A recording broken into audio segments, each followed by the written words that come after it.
2017 मध्ये जिंकलेल्या सगळ्या 84 जागा शिंदेंना देण्यास भाजपनं नकार दिलाय।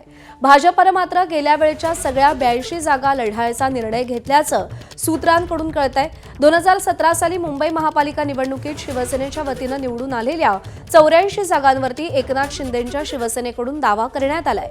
मात्र या जागा सोडण्यास भाजपकडून स्पष्ट नकार दिला जात असल्याची माहिती सूत्रांनी दिली आहे। शिवसेनेला भाजपनं पहिल्या बैठकीत 52 जागांचा प्रस्ताव देऊ केला होता। मात्र दुसऱ्या बैठकीच्या पत्रकार परिषदेनंतर 150 जागांवरती महायुतीचं एकमत झाल्याचा दावा दोन्ही पक्षातल्या नेत्यांकडून करण्यात आला।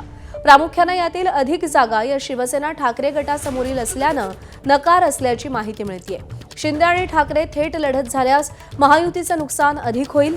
अशात शिंदेंची ताकद असलेल्या जागा सोडण्यास भाजप तयार असल्याची माहिती सूत्रांनी दिली आहे। अभिषेक मुठाळ आपल्याला या सगळ्या संदर्भात अधिक अपडेट देईल। अभिषेक, काय कारण, काय भूमिका आहे भाजपची?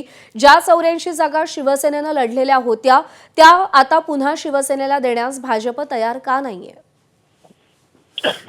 एकूण या अगोदरच पाहायचं तर शिवसेनेकडनं 125 जागांसंदर्भात मागणी ही भाजपकडे केलेली होती। मात्र भाजपकडनं 52 प्रस्ताव शिवसेनेला देऊ केलेला होता। त्यानंतर मोठ्या प्रमाणात नाराजी ही शिवसेनेच्या नेत्यांची आपल्याला पाहायला मिळालेली होती। एकूणच दुसरी जी बैठक झाली, या दुसऱ्या बैठकीमध्ये शिवसेनेकडनं 84 जागा संदर्भातला प्रस्ताव गेलेला आहे आणि त्याला भाजपकडनं देखील नकार देण्यात आलेला आहे।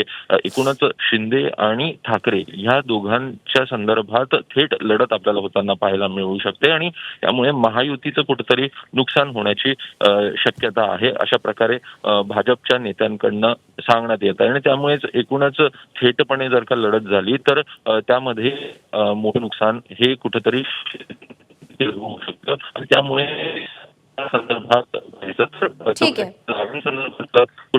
बरोबर आहे। त्यामुळे आता या जागा वाटपामध्ये जो पेच निर्माण झालाय त्यावर कसा तोडगा निघतो, शिवसेनेची काय भूमिका, भाजपची काय भूमिका, याकडे लक्ष असेल। धन्यवाद अभिषेक दिलेल्या माहितीसाठी। एबीपी माझा, उघडा डोळे बघा नीट।